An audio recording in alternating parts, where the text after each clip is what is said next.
Salve, salve galera do InfectoCast, aqui quem fala é o Klinger. E hoje a gente tá recebendo um convidado muito especial, o Fabrício Mota, ele que é do Infectopedes. E estamos estreando aqui para 2025 uma nova parceria aí com a Infectopediatria, vindo aí muito dos pedidos de vocês. Obrigado, Fabrício, por ter aceito o convite. E aí apresenta o pessoal que tá ouvindo a gente, quem é você? Boa noite, Klinger. Então, legal estar aqui com vocês, é um prazer imenso, né? A gente que assiste bastante os podcasts do InfectoCast, nosso pessoal já foi nos eventos de vocês e a gente faz um Instagram que começou devagarinho, mas trazendo sempre ali no Infectopeds, trazendo um pouco daquela dúvida pontual, né? Sem querer trazer muito, assim, trazer um grande conteúdo, mas é aquela dúvida do dia a dia, qual o esquema antibiótico para tal infecção, o que não fazer, às vezes, no esquema antimicrobiano, alguma coisa de infecção congênita. Então, a gente aqui é do Rio Grande do Sul, de Porto Alegre, a gente trabalha na Santa Casa de Porto Alegre, tem o hospital pediátrico ali, o Hospital da Criança Santo Antônio, 200 leitos, uma complexidade intensa, então a gente vê desde a infecção comunitária simples até transplante, oncologia, e eu acho que vai ser muito bom a gente trabalhar assim um evento em infectologia pediátrica para pediatra, para infectologista, para médico de família, vai ser bem legal.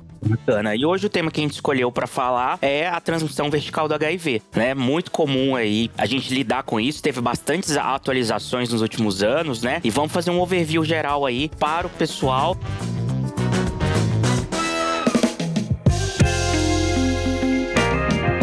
E eu queria te perguntar sobre esses dados epidemiológicos, né? A gente tem conseguido zerar os casos de transmissão vertical no Brasil. Como é que tá esse panorama atual? Então, acho que a gente está conseguindo, né?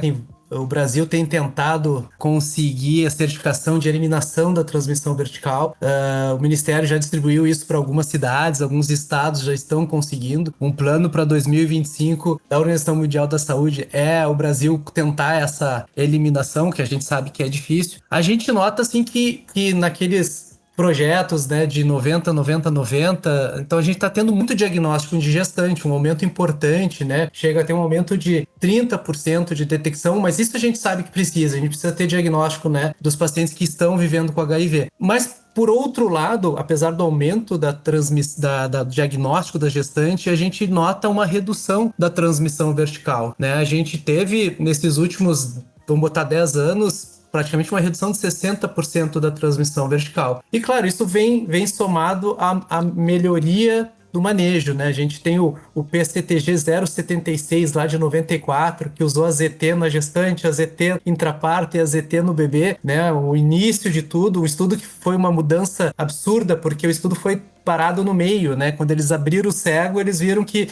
o grupo que tinha intervenção, porque não se fazia nada, né, naquele momento, era comparado com placebo, o grupo intervenção já tinha uma redução absurda, né? Se conseguiu reduzir em muito, né, a transmissão, né? Era a transmissão sem nada, né, sem nenhum manejo, em torno de 25, 30%, e aí naquele estudo já se reduziu para 8%, chegando hoje, né, 2024, a gente tendo praticamente menos de 1% no mundo real, né? Onde a gente coloca pacientes de baixo, alto risco nessa transmissão. Então, acho que a gente está conseguindo evoluir muito, né, na redução da transmissão vertical, mas a gente sabe que a gente deveria ter uma eliminação dessa transmissão, porque a gente tem todas as ferramentas no nosso país para a gente conseguir fazer isso, né? Com certeza. E aí, qual que é a sua percepção, assim, em relação a essas dificuldades? Assim, a que você atribui? A falta de conhecimento do pessoal? Ou é multifatorial mesmo, né? Porque o problema, ele começa lá na gestação, né? Se você não faz um pré-natal bem feito, dificulta um pouco, né?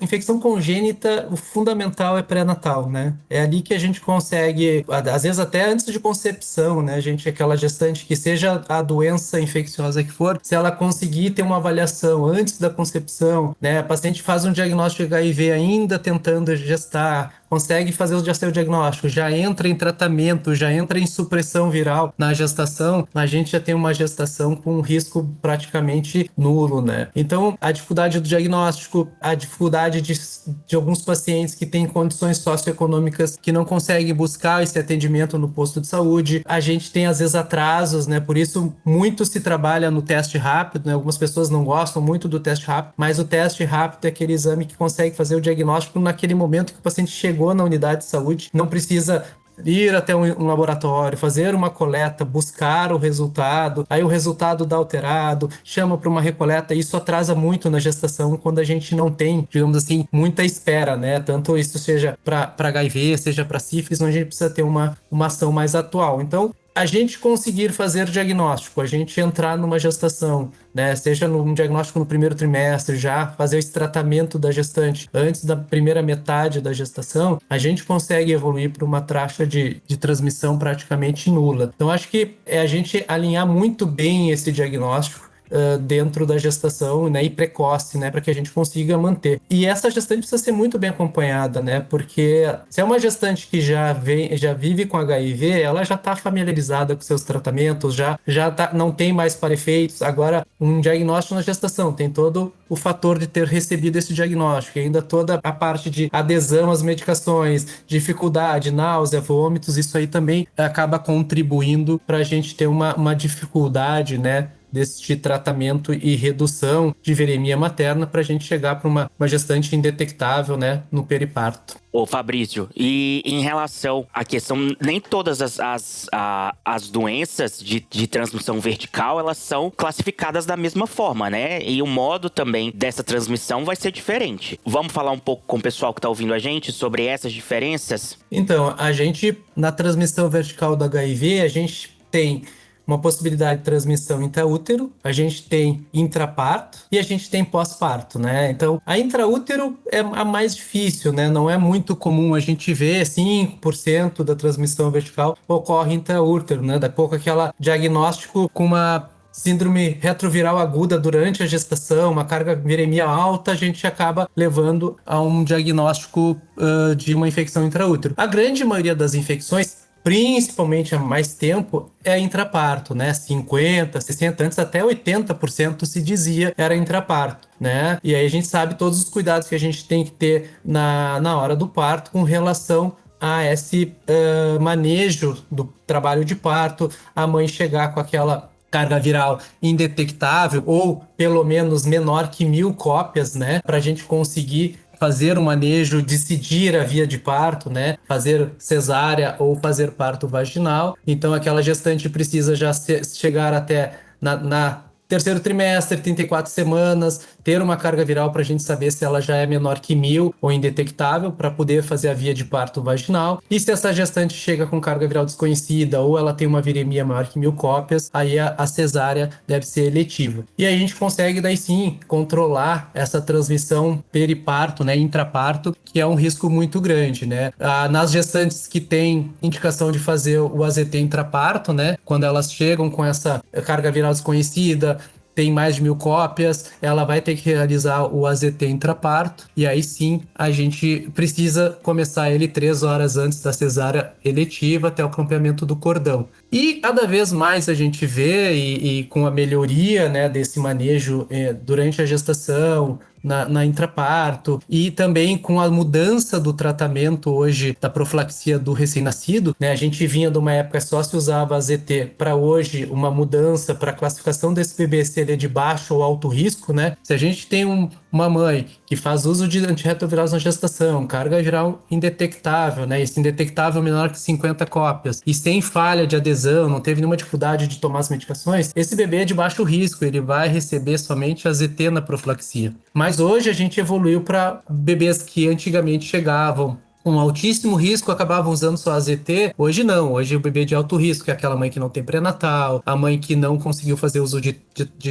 antirretrovirais na gestação, ela começou o tratamento somente depois da segunda metade, infecção aguda pelo HIV na gestação, carga viral desconhecida ou detectável no terceiro trimestre, diagnóstico no parto, né, com teste rápido. Esse bebê de alto risco, ele vai para um esquema com 3 drogas, né? A gente usa hoje AZT, lamivudina e o raltegravir, né? Ou quando, dependendo da idade gestacional, se é um bebê prematuro limítrofe, ele vai usar daí ao lugar do raltegravir a nevirapina. Com isso, a gente diminuiu bastante a transmissão intraparto. que antigamente se falava em 80%, 90%, hoje a gente já chega a 50% e 60%. E começa a entrar um modo de transmissão que é pelo aleitamento, né? Porque a gente tem que ter um... Eu sempre pensava assim que a gente fazia testagem, hoje se recomenda a testagem na gestação. No início da gestação, geralmente no terceiro trimestre, se não for uma mãe de risco, e na hora do parto, né? E depois na amamentação não se testava mais. Alguns estados, no Rio Grande do Sul, sei que São Paulo, acho que Minas também, recomendam testagem durante a amamentação. Então, por exemplo, o Rio Grande do Sul tem uma nota técnica que recomenda que aquela gestante que é HIV negativa, ela deve testar no parto e ela deve testar durante a amamentação, com o primeiro teste com 30 dias de vida e a cada 6 meses. Porque hoje, esses dias conversando com um colega, ele dizia que ele trabalha num SAI, né, um serviço de atendimento especializado, e que vários diagnósticos ele tem feito em crianças, porque ele diagnostica nas suas pacientes durante a amamentação, e aí ele vai fazer o teste também na filha ou no filho, e aquele bebê lactente também já adquiriu durante a gestação de uma gestante que era negativa durante toda a gestação. Então a gente tem que ter um maior cuidado agora durante a amamentação e esse manejo, né? Essa mudança de testagem. Eu acho que o teste rápido ele ajudou muito, né, a facilitar essa testagem para a gente reduzir ao máximo, né, a transmissão vertical do HIV. Uhum. Não, bacana, Fabrício. E hoje em dia também, né, o clampeamento imediato do cordão.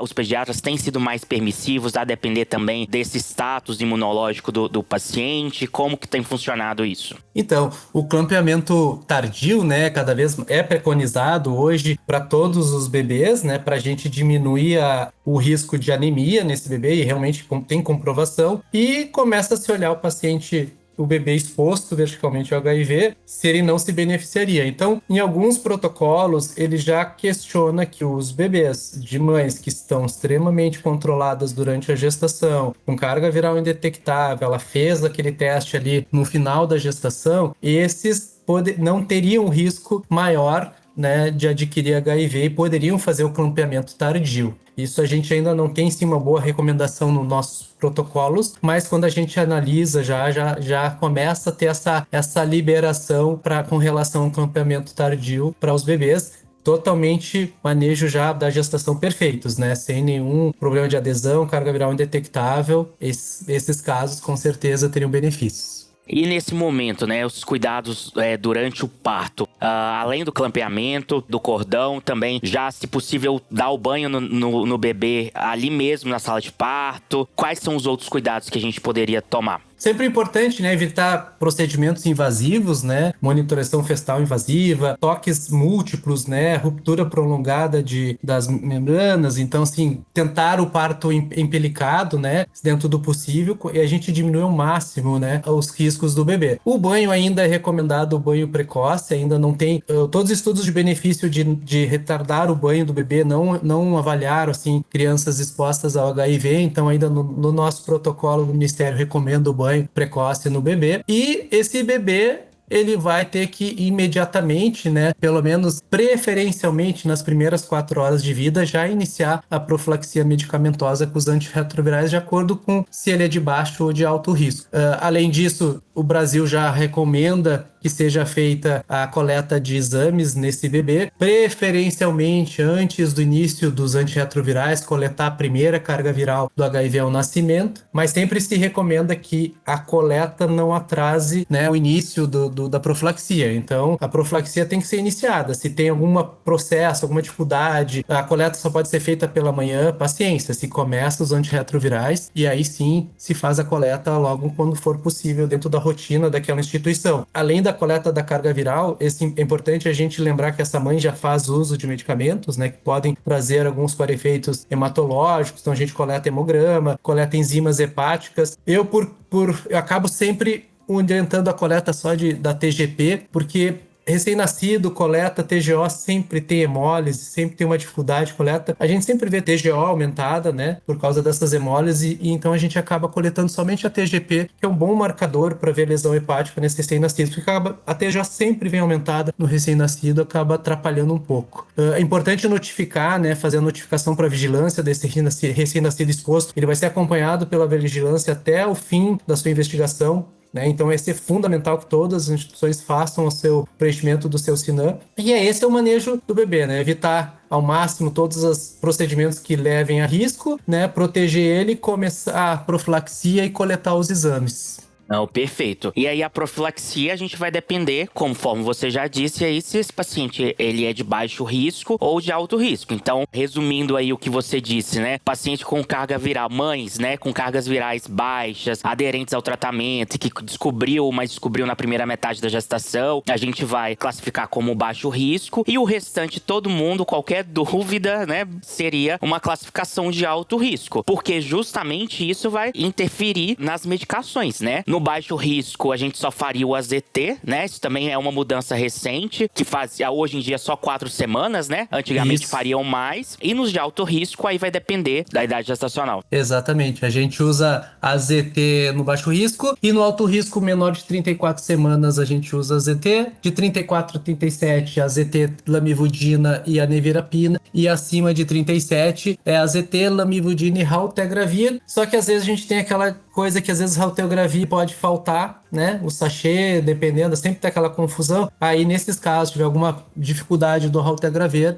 entra a nevirapina também no bebê com mais de 37 semanas. E todos, hoje em dia, todos os esquemas com todos os medicamentos são por 4 semanas. Porque antes tinha uma confusãozinha que não era todos 4 semanas, mas agora é tudo 4 semanas. E, Fabrício, algum motivo para essa troca da nevirapina para o raltegravir, que o outro esquema era com a nevirapina, né? O outro esquema era um esquema do PACTG 040, que o estudo ele usava 3 doses de nevirapina, né? No alto risco era ZT e 3 doses de nevirapina. Nas primeiras, digamos, 96 horas a criança recebia as 3 doses. Então é um esquema que acaba sendo mais potente e a gente sabe como a gente sempre busca, né? A gente tem bebês de alto risco que possivelmente também vão, alguns, digamos, a menor parte, vai acabar diagnosticando HIV e aí se expor a uma droga que tem uma baixa barreira genética, né? Como a nevirapina, talvez isso é importante que o raltegravir também tem esse benefício, né? E aí acaba que a idade gestacional impede o uso do raltegravir nos menorzinhos, ali acaba usando nevirapina.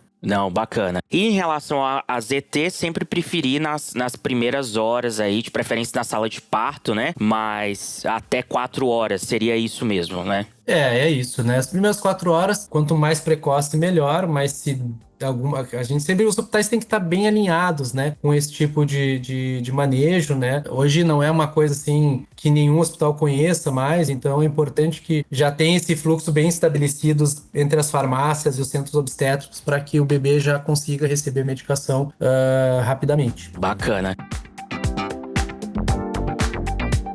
E partindo disso, Fabrício, a gente vai coletar a carga viral, né? Preferencialmente antes aí do nascimento. Não, antes de começar o AZT, né? Preferencialmente. Mas o paciente vai usar por essas 4 semanas. E como que a gente vai conduzir esses pacientes em relação à repetição de carga viral, o exame preferencial que a gente tem? Conta um pouco mais pra gente sobre isso. Sempre quando a gente vai fazer, a gente sempre brinca com os residentes ali no hospital, quando a gente vai fazer qualquer teste de doença infecciosa, a gente tem que saber o que está testando, né? E no lactente, doença infecciosa, a gente tem que ter muito na nossa cabeça que sempre que a gente for pedir exame sorológico que detecta IgG, se o bebê tiver até 18 meses, existe sempre o risco da gente detectar anticorpo materno. Né? Então, sempre quando a gente for pedir um anti-HIV, uma rubéola IgG, uma toxoplasmose IgG, qualquer IgG, a gente tem sempre o risco de estar detectando anticorpo da mãe. Então, a gente tem que transpor isso também para manejo do bebê exposto ao HIV. Se a gente solicitar um anti-HIV para esse bebê, a chance da gente ter um anti-HIV reagente é altíssima, porque ele recebe anticorpo materno, a não ser se ele for um prematuro extremo, né? Que daí acaba não recebendo os anticorpos da mãe. Então, a gente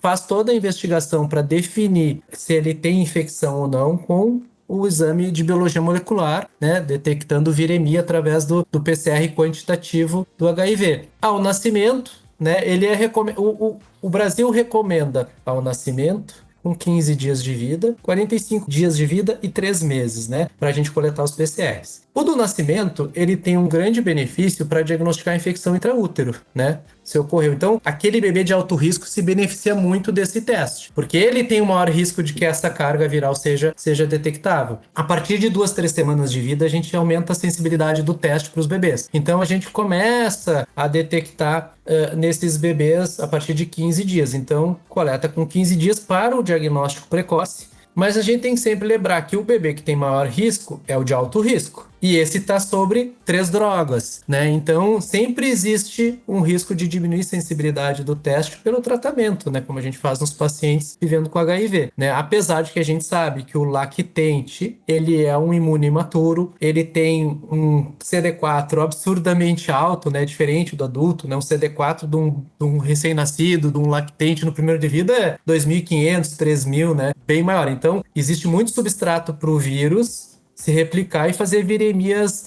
absurdas que a gente não vê em adulto, né? Um bebê, às vezes, quando tem uma viremia, com 3, 4 meses de vida, tem 2 milhões de carga viral. Por quê? Imune imaturo, CD4 elevado, o vírus tem um ambiente propício para se replicar. Então não é tão fácil assim a gente diminuir a sensibilidade do teste se o bebê realmente tiver a doença. Mas realmente os testes que vão ter o poder assim de nos tranquilizar de ter infecção ou não, são os testes que são feitos após a suspensão do esquema profilático, que vão ser o exame de 2 semanas após o término, né, que é o de 45 dias de vida, e o de 3 meses. Esses 2 testes, o bebê já não está mais recebendo nenhum tipo de medicamento. Então, a gente consegue, no nosso protocolo brasileiro, a gente fala que o bebê tem uma infecção presumidamente descartada quando ele tem este exame de 45 dias de vida e o de 3 meses já com carga viral indetectável, né? Então, é muito importante esses 2 testes. Claro que o do nascimento e o de 15 dias, o objetivo deles é a gente fazer diagnóstico precoce, né? Para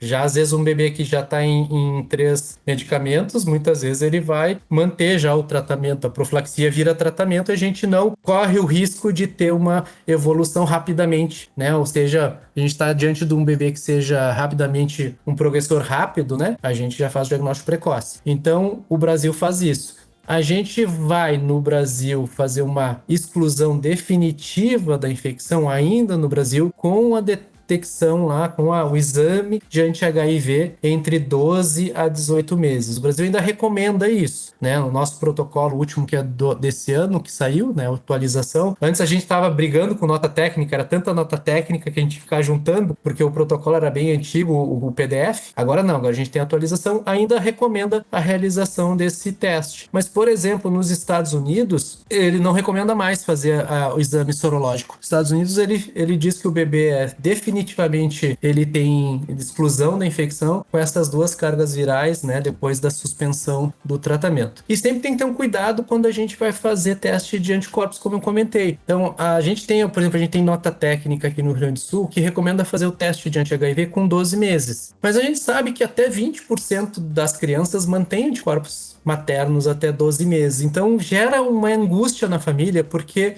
20% destes bebês vão ter teste reagente indeterminado 1 ano, o que gera uma angústia, né? A gente faz com 18 meses no nosso ambulatório. E explica bem para a família, assim, para a gente finalizar a investigação, baixar lá no Sinan lá que aquele bebê é excluído. Mas a gente sabe pela literatura hoje que com as cargas virais indetectáveis, esse bebê, pela literatura médica, ele já não tem infecção confirmada, né? Mas a gente sempre faz o anti-HIV, mas com 18 meses, porque 20% dá alterado. A gente tem que fazer uma nova coleta, essa família fica angustiada até a novo exame, porque por mais que se explique que é só os anticorpos, que o bebê não tem infecção, acaba sendo desnecessário, eu acho, essa testagem. Esperamos que nos próximos protocolos a gente nem tenha mais que solicitar o anti-HIV. Bacana.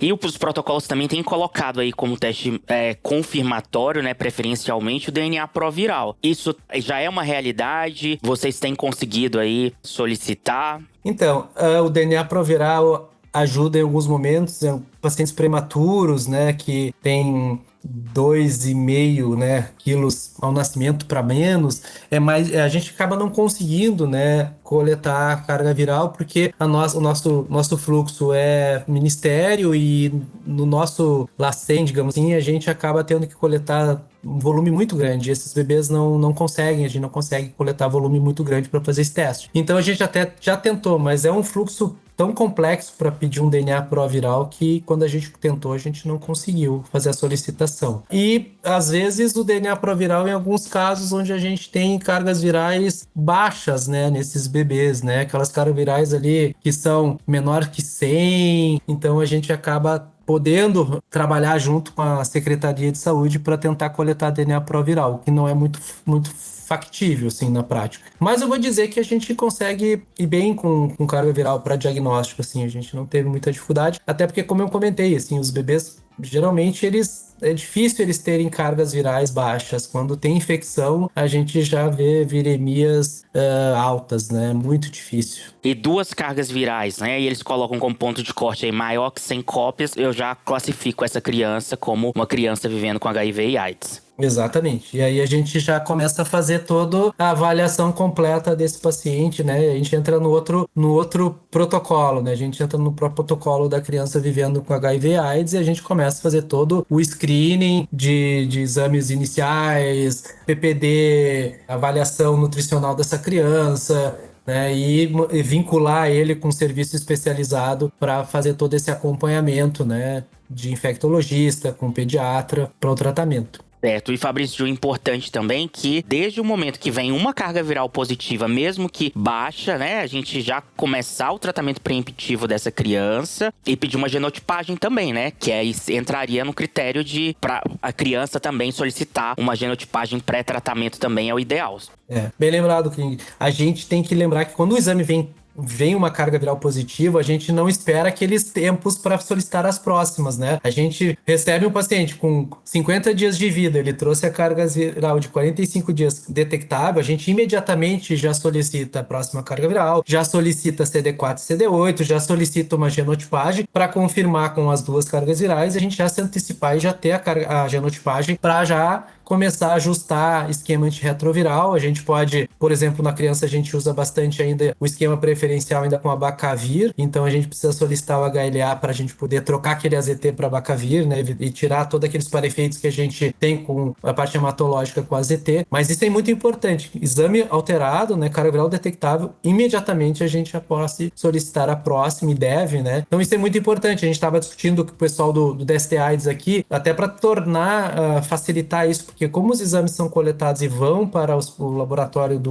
da secretaria, quando detecta, às vezes, num recém-nascido da carga viral do nascimento, de 15 dias, que eles conseguissem comunicar ao serviço que, olha, um teste de vocês aqui deu alterado de um recém-nascido daí, para que a gente já consiga chamar antes esse bebê, já coletar uma nova carga viral, CD4 e toda essa avaliação inicial desse bebê exposto. Quando que eu vou excluir definitivamente o diagnóstico, Fabrício? Então, se a gente fez todos os exames de carga viral, esse bebê vai ter 4 cargas virais, né? Nascimento, 15 dias, 45 dias de vida e 3 meses. O protocolo brasileiro chama esse bebê com presumidamente descartado e orienta a realizar o anti-HIV, que pode ser por teste rápido ou exame laboratorial, com entre 12 a 18 meses. Quando tiver as 4 cargas virais e o anti-HIV não reagente, aí a gente define que esse bebê é infecção descartada. Essa é a recomendação ainda do nosso ministério, do nosso protocolo. E clinicamente, Fabrício, o que a gente pode observar nessas crianças com essas manifestações aí do HIV? Alguma dica? A gente tem, acho que, 2 tipos de pacientes, grosseiramente falando. A gente vai ter o bebê exposto que vai estar acompanhando em algum serviço, que vem na consulta lá com 1 mês, com 2 meses, com 3 meses. E aí a gente já sabe, né? A gente já sabe que ele é de risco. Então, o que é importante nesse lactente? É acompanhar ganho de peso, perímetro cefálico, né? Que possa já a doença começar a fazer um mau ganho de peso desse bebê. Crianças que fazem aquela candidose oral. É comum no lactente ter candidose oral. O que não é comum é esse lactente ter candidose persistente, que não responda ao tratamento quando bem executado, e aí ele tá lá utilizando o antifúngico oral e nada de resolver. Então essa candidose que persiste é importante. Crianças que têm, por exemplo, diarreias crônicas que não melhoram. Às vezes é muito comum diagnósticos de alergia à proteína do leite de vaca. É importante nesse bebê exposto, às vezes, pensar, será que eu não tô diante já de uma infecção infecção, mas este lactente que eu já sei que é exposto ao HIV, que acompanha no meu ambulatório, é muito mais, já tenho cargas virais dele, né? Então eu tenho ele mais na mão, eu consigo não pensar. Hoje, o que eu acho mais difícil é que, como tá tudo muito padronizado e tudo muito adequado, é esquecer as doenças que devem ser solicitado anti-HIV em crianças, porque, como eu disse, a gente tem muito teste em gestante, aumento de teste em algumas faixas etárias de adultos, né? Os idosos tendo muitos diagnósticos, e aí a criança diminuiu muito, né? A gente conseguiu reduzir a transmissão vertical. Mas tem dois tipos de pacientes que a gente precisa ter muito cuidado. Um é o irmão mais velho. Aquela gestante que diagnostica HIV na gestação atual, ela tem um filho lá de 7 anos e ninguém lembra de testar o irmão mais velho, né? Os irmãos mais velhos, 7, 10, 12 anos. Ah, mas tem 10, 12 anos. É muito importante testar todos os irmãos, né? Porque esse bebê que tá na gestação atual, ele tá protegido, porque a mãe tá fazendo tudo, tomando antirretrovirais, ele vai tomar depois. Mas a gente teve um diagnóstico recente de uma menina de 10 anos com neurotoxoplasmose. E foi uma coisa que na gestação do irmão mais novo não acabaram não testando a irmã, porque ela tinha 6 ou 7 anos na época, só que daí só foi diagnosticar, né, com uma neurotoxoplasmose. Então isso é muito importante, lembrar de testar todos os irmãos quando a gente faz um diagnóstico numa gestante, né, daquele bebezinho que tá aí para nascer. E a gente é muito raro hoje escapar, né, uma maternidade, um centro obstétrico, porque tem teste rápido disponível, é muito difícil escapar. Mas se escapar, a gente vai pegar uma criança que vai... A gente, na pediatria, a gente tem 3 progressões, né? A mais comum é aquela progressão que o bebê vai levar, assim, uns 2, 3 anos, assim, para ter muitos sintomas, né? 70%, 80%. Progressão rápida, menos de 1 ano de infecção, 20%. E a evolução lenta, que leva 10, 12 anos, 5% das crianças. Então a gente tem que ter cuidado, porque tem algumas crianças que podem se infectar, às vezes, com 1, 2 anos na amamentação, né? Ou é muito difícil, só se não foi feito os testes, assim, um teste rápido, deu uma confusão, mas a amamentação é importante a gente ficar de olho. E aí a gente vai ter que cuidar, por exemplo, aquela criança que faz infecção de viária superior de repetição, 4, 5 otites, faz sinusite de repetição, tem muita linfadenopatia, parotidite, né? O vírus HIV tem predileção pela parótida, então a gente, às vezes, faz diagnóstico de cachumba de repetição, né? Então, a criança vai cada vez numa emergência, um médico diferente, é a 4ª cachumba e, na verdade, aquela ali já é uma infecção pelo vírus HIV, né? As pneumonias de repetição, candidose oral do lactente até 2 anos é normal, desde que não seja persistente. Mas acima de 2 anos, uma criança não tem candidose oral. Isso é a coisa do bebê imaturo, né?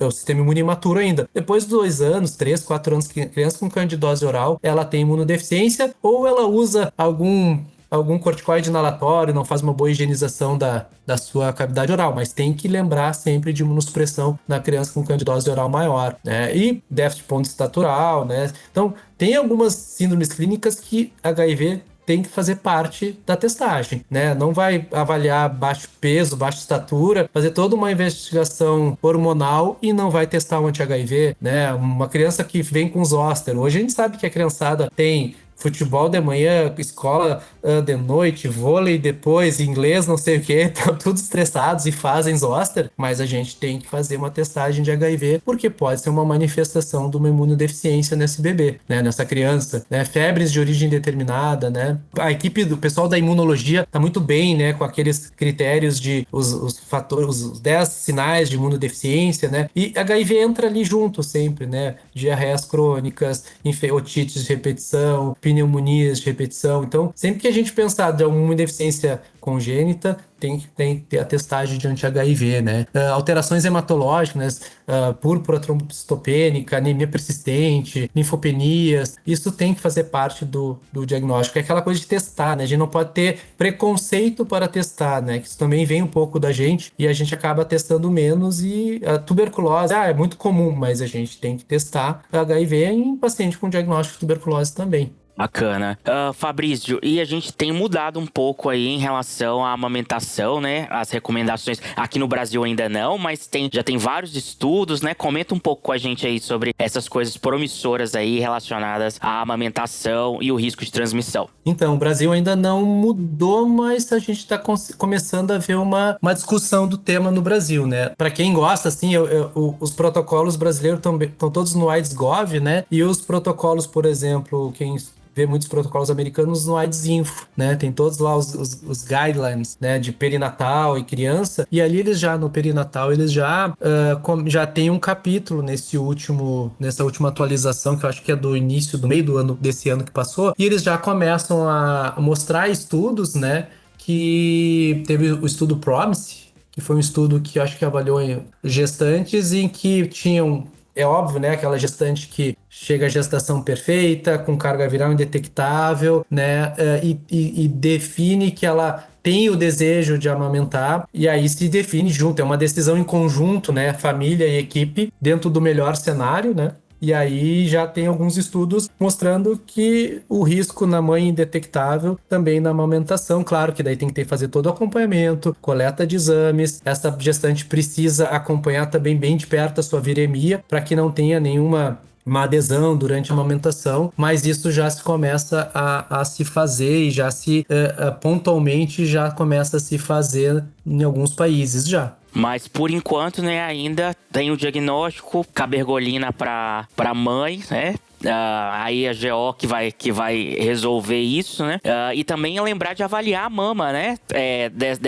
Dessa mãe, né? Mesmo com depois, né? Porque pode ter algumas complicações aí. Exatamente. Esses estudos, né? Essas recomendações, elas sempre...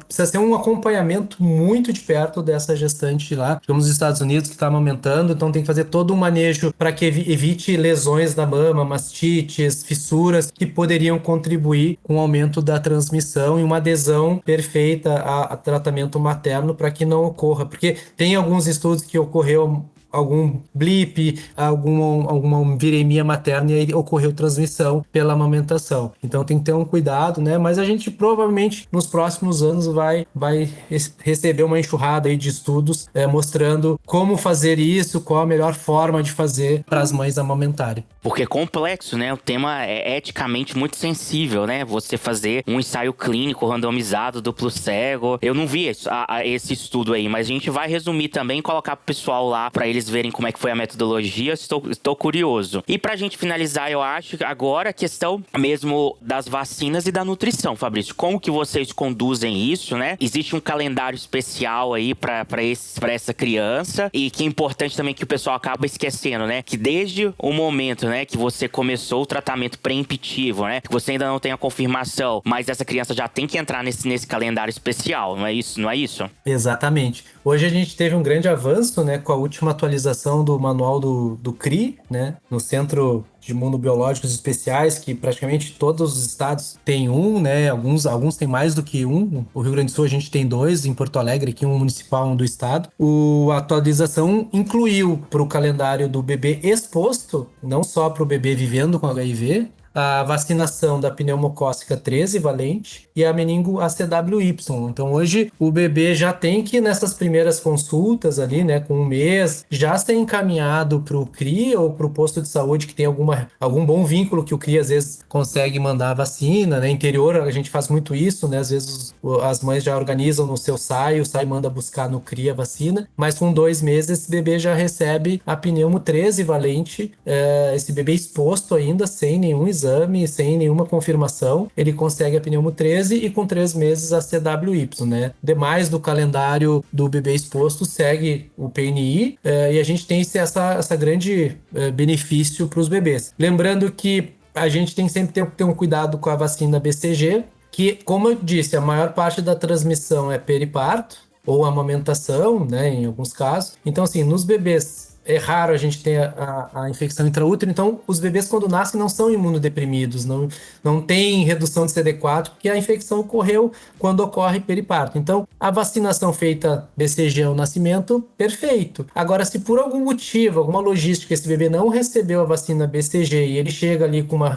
consulta de revisão com 30 dias de vida, é importante a gente esperar os primeiros exames de carga viral para confirmar que esse bebê não adquiriu a infecção. Caso ele tenha adquirido a infecção, a gente pode postergar a vacinação até ele ter tratamento e a gente ter uma estabilização da doença e saber que ele já está com queda de viremia, CD4 está ok, para poder vacinar. Antigamente não se fazia a vacina BCG na criança vivendo com HIV se ela não tivesse feito em algum momento, né, o nascimento. Hoje não, a gente consegue, a criança já com 6, 8 meses, está indetectável, doença controlada, já ótima adesão, a gente libera para fazer a vacina. A grande maioria faz ao nascimento, mas às vezes por alguma questão de logística, quando vê 30 dias, vem na consulta e ainda não fez, é importante esperar os primeiros exames. Bacana. E em relação à nutrição, algum cuidado especial? A nutrição é sempre lembrar que esses bebês, né, o Brasil tem toda uma logística importante e oferece, desde já do nascimento, os bebês já têm, as maternidades já ofertam as fórmulas para o bebê levar e ele depois é vinculado à unidade de saúde ou sai para ficar recebendo, né, na sua cidade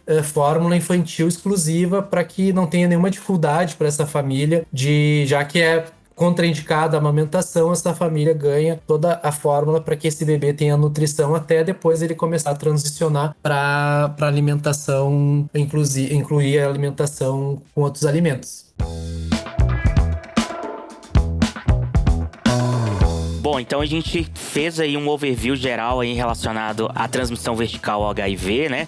Atualizamos aí o pessoal que não tem muito costume de estudar o tema, né? Fizemos uma revisão. Eu acho que é isso. Você quer comentar mais alguma coisa? Acho que um detalhe que é sempre importante é que, com relação às outras sorologias, as outras doenças infecciosas que esse bebê possa estar exposto, que não há uma necessidade de se testar todas as sorologias. É importante avaliar o pré-natal materno e aí sim a gente solicitar se a mãe tem alguma co-infecção, a mãe, por exemplo, tem HCV, hepatite B ou sífilis ou alguma outra doença infecciosa que é de risco para o bebê, e aí sim solicitar. Não é uma necessidade da gente solicitar citomegalovírus, toxoplasmose, rubéola, né, VDRL para todo recém-nascido. A gente deve solicitar na suspeita ou se a gente já tem uma mãe com infecção. Porque, por exemplo, se solicitar citomegalovírus para todo recém-nascido exposto não é lógico, porque não é nem esse teste o teste correto para a gente fazer diagnóstico como sorologia. O correto seria fazer PCR na urina desde numa suspeita. Bom, a gente tem uma suspeita clínica, um bebê PIG, um bebê que daqui a pouco foi diagnosticado na mãe um citomegalo durante a gestação, a gente suspeita que ele foi exposto verticalmente, a mãe fez uma soroconversão para tóxico na gestação, a mãe fez diagnóstico de sífilis, aí sim a gente faz a investigação, porque o máximo que a gente vai conseguir é detectar IgG materno nessa grande maioria dos bebês. Então, por exemplo, uma toxo, a gente precisa fazer a investigação completa se a gente suspeita, né? Vai ter que coletar líquor, vai ter que coletar PCR para toxoplasma no líquor, no sangue, fazer avaliação de fundo de olho. Então, não é simplesmente a solicitação. E achar um IgM positivo é muito difícil. O pessoal ainda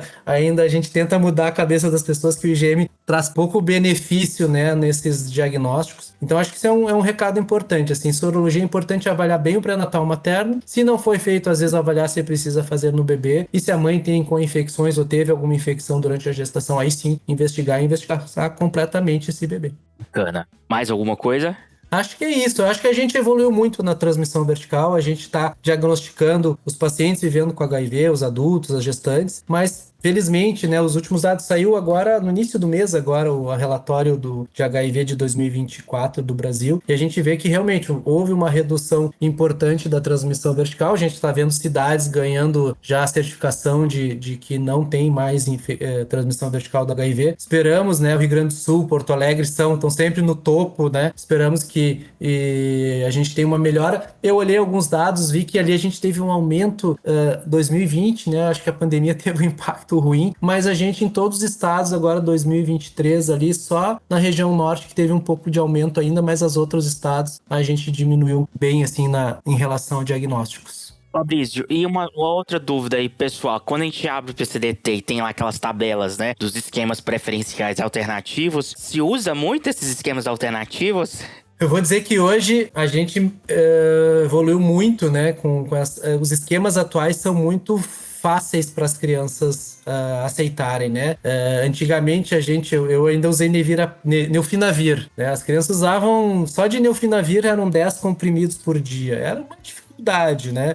O próprio Lopinavir com Ritona, a solução oral, é um gosto horrível, né? Muito difícil. Hoje os esquemas Abacavir, Lamivudina e Dolutegra, né? Hoje a gente tem Dolutegra como esquema preferencial já para todas as crianças. A adesão a gente tem, no pior das hipóteses, 12 em 12 horas, né? E as crianças já há 3, 4 anos a gente já consegue usar esquemas uma vez ao dia. Eu acho que isso mudou muito a adesão. Os parefeitos que a gente tinha com didanosina e a estavudina, com toda a parte de lipídios e mudança da composição corporal, isso acho que atrapalhava bastante a adesão. E a pediatria evoluiu, né? A pediatria entendeu que HIV precisa se tratar e tratar com força, né? Eu peguei no início da residência de esquemas duplos, né? Usava 2 análogos, né? ZT-3TC era o esquema. É óbvio que não tinha supressão e só fazia ter resistência, mas logo em seguida, ali 2005, 2006, já se evoluiu para esquemas triplo.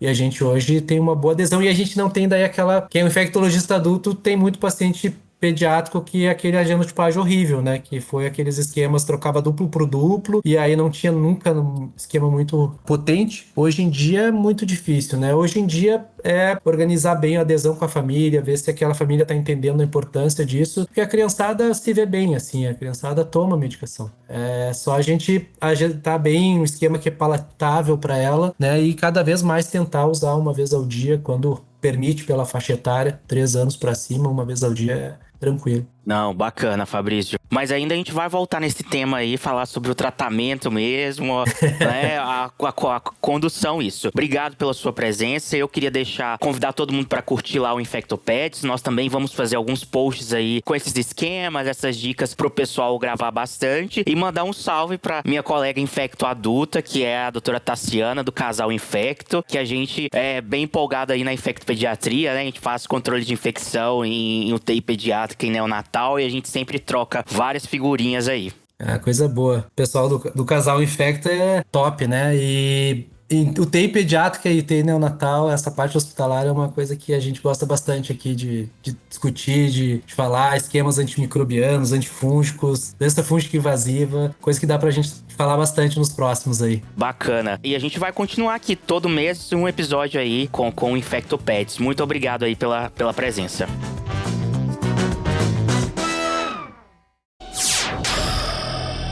Semibreves, edição de podcast.